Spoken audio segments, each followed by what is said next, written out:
Many of us have heard the saying, give someone an inch and it'll take a mile, but not all of us have been able to apply the saying as well as it applies to the abortion laws in the United States over the past 40 years. Every one of the 50 states in this country prohibited any abortion outside of those to save a mother's life prior to 1967, and because of this, there was no need for groups such as the pro-life and pro-choice foundations. From 1967 to 1973, 18 states began adding exceptions to the abortion laws to include cases of incest and rape as reasonable reasons to have an abortion. Most people would agree that these two exceptions were not in any way immoral and that they should have been added to the already existing laws. In 1973, the first two abortion cases that began the pro-choice ideology were introduced to the United States Supreme Court.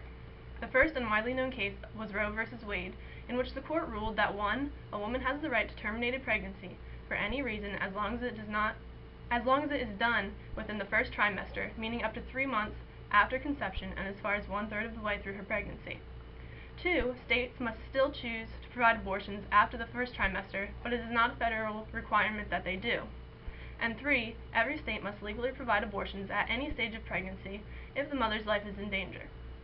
If this weren't enough, then there was the less widely known case of Doe v. Bolton, in which the Supreme Court made the extremely overgeneralized ruling that any woman, at any point in time, can have an abortion not only if her life is in danger, but also if her health is at stake.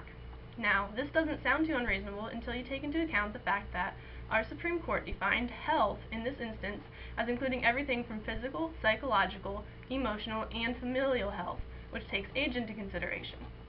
Therefore, simply put, after these two cases passed through the courts in 1973, every one of the 50 states was required by federal law to provide on-demand abortions to any woman for any reason at any stage of pregnancy. One of the first groups to feel outraged by these new abortion laws was the large Christian community of our country. They argue that the term baby is used throughout the Bible not only to describe a child that has been born, but also one that is still in the womb. They believe the Bible makes it very clear that an unborn child is just as equally human as any of us are, and that we are not to take the lives of innocent people, with unborn children falling specifically into this category.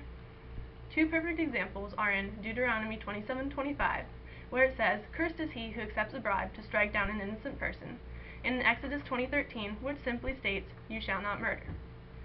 The group in direct opposition to the religious viewpoint is the pro-choice group. This group stresses that every woman should have the right to choose whether she wants to keep her child or terminate the pregnancy. They also argue, and I cannot say that I disagree, that although this country was founded on religion, there is now a distinct separation of church and state that we must all recognize. This separation of church and state allows no room for religion to be used as a sole argument to federally eliminate the right for a woman to have an abortion, because not every woman in this country is Christian or even religious at all for that matter. Their other argument, though not as strong, is that bringing an unwanted child into the world is worse than having an abortion. The major problem with this argument, though, is that yes, the baby may be unwanted by its biological parents, but that does not mean that it's unwanted by everyone. The group in direct opposition to the Pro-Choice Foundation is the Pro-Life Foundation. Although often confused for a religious group because of their parallel beliefs on the abortion issue, pro-life does not see abortion as an attack on religion. They also do not try to justify their pro-life stance on the basis of religion, but rather on the basis of morality. Morality has nothing to do with religion. Instead, it can be defined as the difference between right versus wrong, good versus evil, and humane versus inhumane, therefore making it a term that applies to everyone regardless of their religious beliefs. The pro-life argument is not that abortion is religiously wrong, but instead their argument is that abortion is without a doubt morally wrong, because it takes the lives of innocent children.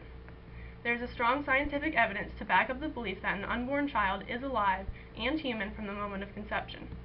Pathologists, scientific professionals who specialize in the study of cells, have backed up this statement over and over. These scientists state that a fetus from the time of conception is completely different from all other types of tissue, and that its DNA at that moment is unique from every other human being on Earth. Not only that, but a heartbeat can be found on an ultrasound in as little as 18 to 21 days after conception, and if you take into account the fact that we consider someone to be dead when their heart stops beating, then does that not mean they are alive at the moment that it starts? Well, unfortunately for us, our government is extremely hypocritical, because the same Supreme Court that ruled abortion to be legalized in 1973 then ruled in the case of Webster versus Reproductive Health Services in 1989 that, among other things, human life begins at conception. And these are the same Supreme Court justices who legalized abortions to be passed in the first place. We have come to the point where not only can a woman have an abortion as late as 9 months into her pregnancy, but she can have a partial birth abortion, where she literally goes into labor and is within inches of physically giving birth to the child, and then has it aborted. Taking it even one step further, though, is the most recent and most repulsive abortions of all. These are the induced labor abortions, also known as live birth abortions or infanticide. This type of abortion could actually be considered euthanasia, because the mother fully gives birth to the child and then has a certain amount of time after birth where she can decide whether she wants to let the child live, essentially, or have it euthanized at that point. At this rate, who knows what will be next? Maybe we'll have at-home euthanasia kits for when we can't handle our children, or if our infants are too rowdy.